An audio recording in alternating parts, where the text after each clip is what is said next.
You guys have truly done it now. You hurt Miyamoto's feelings. You guys need to apologize right now. Since as far back as I can remember, people have often loved Miyamoto. I mean, growing up, he was like an idol for a lot of us Nintendo fans. Everyone loved his creations. I mean, he hit banger after banger after banger. There was no reason to have any type of disdain or hate towards the guy that created Mario and some of the greatest Mario games ever. But in the last decade or so, we started to see some wavering allegiances from fans, where people started to kind of dislike Miyamoto and some of his choices for the Mario franchise, and one of those was the movie. In fact, after Mario Galaxy, the second movie came out, we can pretty much say the same problems arise from the first movie, where it's a great film with tons of cool Easter eggs and cameos to past Mario games, awesome music, and fun characters, but it has some of the worst storytelling ever, because there's really no story, and it's been the main point of criticism from most critics throughout the first and second film. Shoot, even fans of the Mario games and just audiences in general have also had the same criticisms. But as you can see with the first movie, it really doesn't matter. Fans are gonna love it no matter what. For a 59% with the tomato meter of the critic score, it's still got a 95% from audiences on the popcorn meter. But shockingly, with the follow-up Galaxy movie, the scores dropped down pretty significantly on both ends. Critics dropped it down to a 43%, and audiences down to just an 88% now, which is still good, but definitely lower than their 95% on the previous film. And like I said, most of this still comes down to the fact that there's just not a lot of substance to grab onto with these movies. There's not a lot of story. It's pretty simple, and it's just a fast-paced moving from beginning to end, seeing Easter eggs, secrets, and fun little Mario things to point at the screen and say, ooh, look at that, and lots of audiences just simply want more story. Now, Miyamoto actually acknowledged these scores after the latest Super Mario Galaxy film released in an interview and stated, the situations are similar, aren't they? Actually, I thought the critics' reviews of the first film were understandable, but I thought this time it would be different, and it was even harsher than last time, which I found strange. And he laughs. People from other genres are coming in and working hard to liven up the film industry, so it's really strange that the people who are trying to liven up the film industry are so passive. And to make a long story short, people are not happy with his response to this, ultimately just stating that, look, the movie just doesn't have story or substance. Just because you slap jangling keys in front of our face, showing us cool Easter eggs and characters from past games to keep us entertained, doesn't mean the film is good. And some of these comments, man, oh my gosh, listen to this one. More like you have a brain-damaged Miyamoto. My word, when did he become such a stick-up-the-butt, pretentious little turbo-malding little dementia-riddled, holier-than-thou, washed-up has-been? Partnering up with Illumination was such a horrifically bad idea. Why did he even approve it in the first place when both movies got their teeth kicked in by superior movies? Heck, that Michael Jackson biopic will soar to the top and blast Super TikTok Galaxy from existence and memory, forgotten, mocked, ridiculed, and laughed at. So yeah, I guess you could say people are really not happy with this response, and Miyamoto just doesn't quite understand why people are so upset, and I completely understand it though, because fans have for a while now wanted more story, not just in the movies, but also in the games, because some of the choices and stuff that Miyamoto has made is pretty interesting. I feel like a lot of this started ever since the end of Super Mario Galaxy's era on the Wii, and Nintendo entered the Wii U and 3DS era, especially with 3DS and Paper Mario Sticker Star. This is where we started to see something strange unfold. Pun intended, sure. Nintendo was just coming off of an incredibly deep lore-filled story of Super Paper Mario from Intelligent Systems, and then after that, it just felt like they completely stripped everything unique away from the series with Sticker Star. Now, we still don't know if this is all directly related to Miyamoto. I mean, we also have Tanabe, who's worked on things like Color Splash and the Origami King, which kept the game in the same light, but still, it was Miyamoto that suggested that all the characters and unique NPCs be basic Toads and characters that were already established in traditional Mario games, so the team at Intelligent Systems weren't allowed to create any unique or original characters or story, or probably really worlds or anything of that matter. They just had to pull from what was already established canon in the Mario universe. This essentially just drained the soul for the next decade of Paper Mario games. I mean, I was a pretty big fan of Origami King, but Color Splash just felt like a ever so slightly better version of Sticker Star, but this time for home consoles. Still generic, same-o NPCs, enemies, characters, and worlds. And what makes this so bad is even after the crazy fan outcry and outpour for them to change something, I mean, literally the whole world, even non-Nintendo fans, knew how bad Sticker Star was.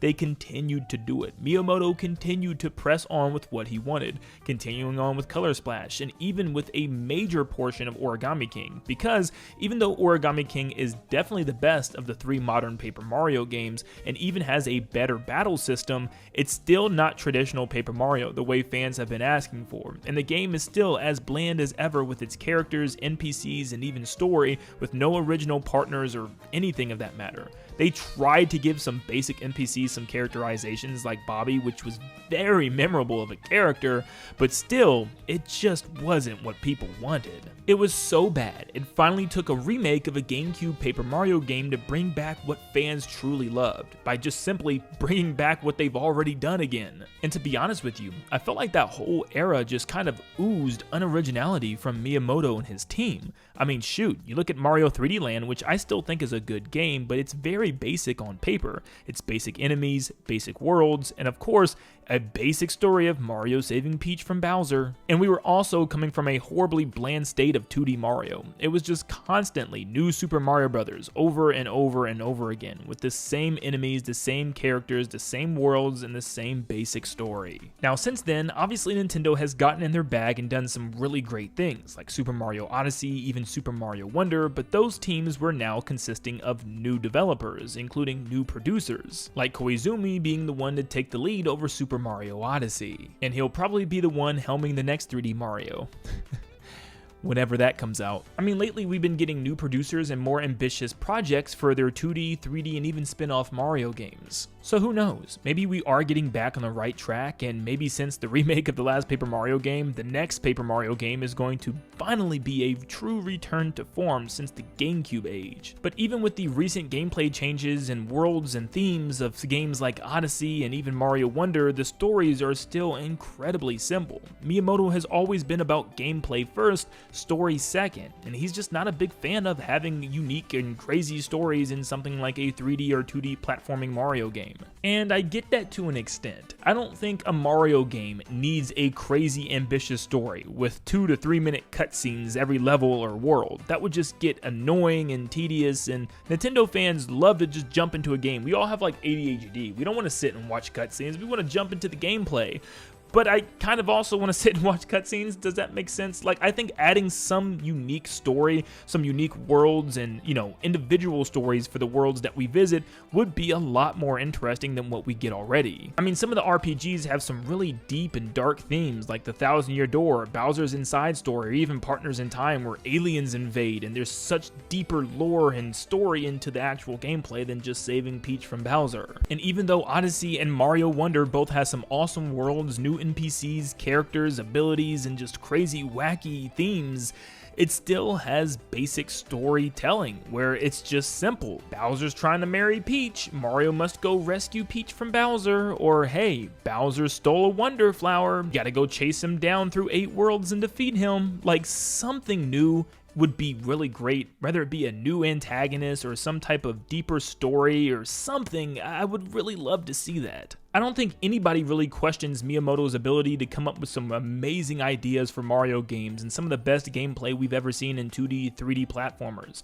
but his storytelling is just not good, and it's always up to an outside studio to come in and do that part for him, like Square Enix giving us a great story for Mario RPG, or Intelligent Systems, who used to give us great stories for the Paper Mario games before they were told not to anymore. And that's why I feel like some of the criticism is valid here. I feel like one of the problems in today's world is that we over-glorify and worship some of these people in the industry. I mean, one of them, and please don't take this the wrong way, but one of them is definitely Masahiro Sakurai. Sakurai has done some of the most incredible things I've ever seen in gaming, and definitely deserves a lot of praise. For him to pull some of the characters that he has for Smash Ultimate and give us the roster that we have in that game is truly impeccable. I mean, for crying out loud, he's the reason why I have so many amazing childhood memories, went to so many tournaments and had so many sleepless nights playing Smash with my friends. But I often feel like people are afraid to call him out on mistakes that he has made. Like, for instance, I feel like since Smash Brawl, he still has not had a cohesive, fun, additional mode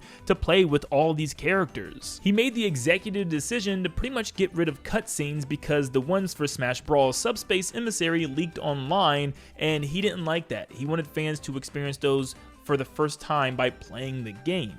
So what does he do?